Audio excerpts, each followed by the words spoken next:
नमस्कार दोस्तों, आज मैं लेकर आया हूं फिजिक्स और फिजिक्स 12th क्लास का फर्स्ट चैप्टर जिसका नाम है इलेक्ट्रोस्टैटिक। इसके पहले फिजिक्स की डेफिनेशन एक बार क्लियर हो जाए। Physics is the branch of science which deal with the study of natural laws and their phenomena. प्रकृति के ज्ञान को, प्रकृति में जो नियम लगते हैं उनके ज्ञान को क्रमबद्ध तरीके से अध्ययन किया जाए तो वो फिजिक्स भौतिकी कहलाती है। अब हम बात कर रहे हैं इलेक्ट्रोस्टैटिक्स की। ये इलेक्ट्रोस्टैटिक शब्द वर्ड दो वर्ड से मिलकर बना है। Electro means charge, electro means charge, statics मतलब रेस्ट, स्टैटिक मीन्स रेस्ट। तो इलेक्ट्रोस्टैटिक मीन्स जब हम चार्ज को रेस्ट के फॉर्म में पढ़ते हैं तो वो कहलाता है इलेक्ट्रोस्टैटिक। तो इसकी डेफिनेशन भी है, तो देख लीजिएगा। Electrostatics is the branch of physics, electrostatics is the branch of physics which deal with the study of charge in rest. जब भी हम चार्ज को, आवेश को रेस्ट के फॉर्म में, रुके हुए के फॉर्म में पढ़ते हैं, अध्ययन करते हैं, तो वो इलेक्ट्रोस्टैटिक कहलाता है। और अगर मोशन के फॉर्म में पढ़ें तो वो क्या कहलाएगा? अगर हम चार्ज को मोशन के फॉर्म में पढ़ेंगे तो वो करंट इलेक्ट्रिसिटी कहलाएगा। तो करंट इलेक्ट्रिसिटी की डेफिनेशन भी देख लेते हैं एक बार। Current electricity is the branch of physics, current electricity is the branch of physics which deal with the study of charge in motion। Current electricity एक फिजिक्स की शाखा है जो चार्ज को मोशन के फॉर्म में अध्ययन करवाती है। तो दूसरी बात अब हम लेकर आए हैं चार्ज की डेफिनेशन।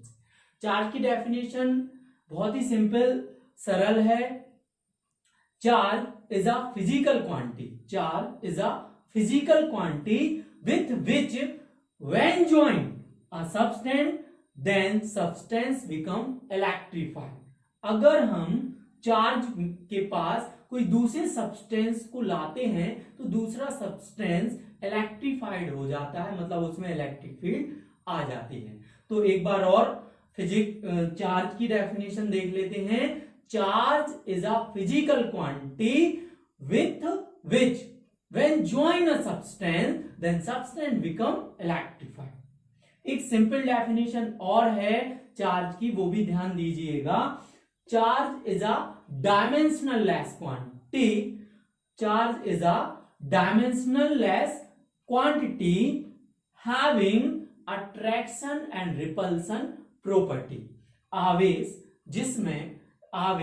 जिसमें अट्रैक्शन और रिपल्सन दोनों प्रॉपर्टीज होती हैं वो चार्ज कहलाता है। इस चार्ज में अट्रैक्ट करने की भी, खींचने की भी क्षमता है और रिपल करने की, दूर करने की भी क्षमता होती है, तो ये चार्ज कहलाता है। चार्ज की SI यूनिट कूलोम है और चार्ज एक स्केलर क्वांटिटी है। दो प्रकार की फिजिकल क्वांटिटी होती है, पहला फिजिकल और दूसरा स्केलर। फिजिकल क्वांटिटी वह क्वांटिटी है, फिजिकल क्वांटिटी वह क्वांटिटी है जिसमें डायरेक्शन और मैग्नीट्यूड दोनों होता है, लेकिन इसके अलावा स्केलर क्वांटिटी एक ऐसी क्वांटिटी है जिसमें डायरेक्शन नहीं होती, केवल मैग्नीट्यूड होता है। Physical scalar quantity are that quantity having only magnitude but no direction, it is called scalar quantity. But vector quantity is a quantity having both magnitude and direction. इसके बाद हम चार्ज के type की बात कर रहे हैं। तो चार्ज के दो टाइप हैं, पहला नेगेटिव चार्ज, दूसरा पॉजिटिव चार्ज। तो पॉजिटिव किसी भी बॉडी में दोनों प्रकार के चार्ज पाए जाते हैं, पॉजिटिव भी और नेगेटिव भी, तब वह बॉडी न्यूट्रल कहलाती है।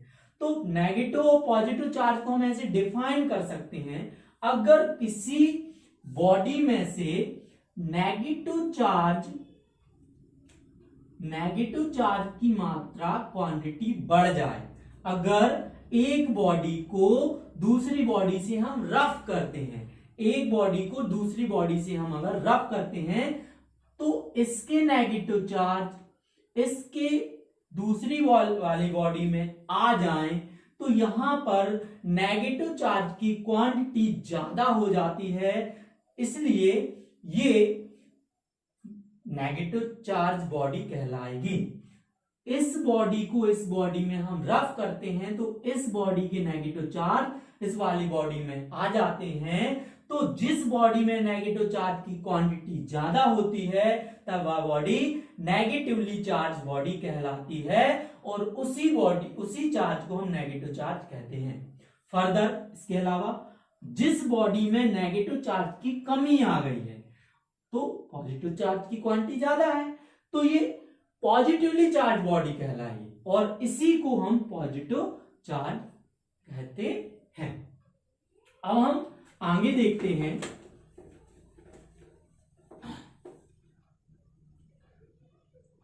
Conservation of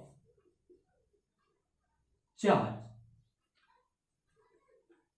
this law is so simple, it is similar as conservation of energy. So पहले हम कंजर्वेशन ऑफ एनर्जी की डेफिनेशन देख लें। तो energy neither be created nor be destroyed, it can transfer one form of body to another body similar as conservation of charge. Charge neither be created nor be destroyed, it can transfer one form of body to another form। Charge को ना तो generate किया जा सकता है, ना तो उत्पन्न किया जा सकता है, ना ही नष्ट किया जा सकता है, केवल एक बॉडी से दूसरी बॉडी में ट्रांसफर किया जा सकता है। ये ही कंजर्वेशन ऑफ चार्ज कहलाता है। फिर से देख लेते हैं conservation of charge. Charge neither be created nor be destroyed, it can transfer one form of body to another form। This is the law of conservation of charge। इसके बाद हम बात कर रहे हैं कंडक्टर की, इंसुलेटर की और सेमीकंडक्टर की।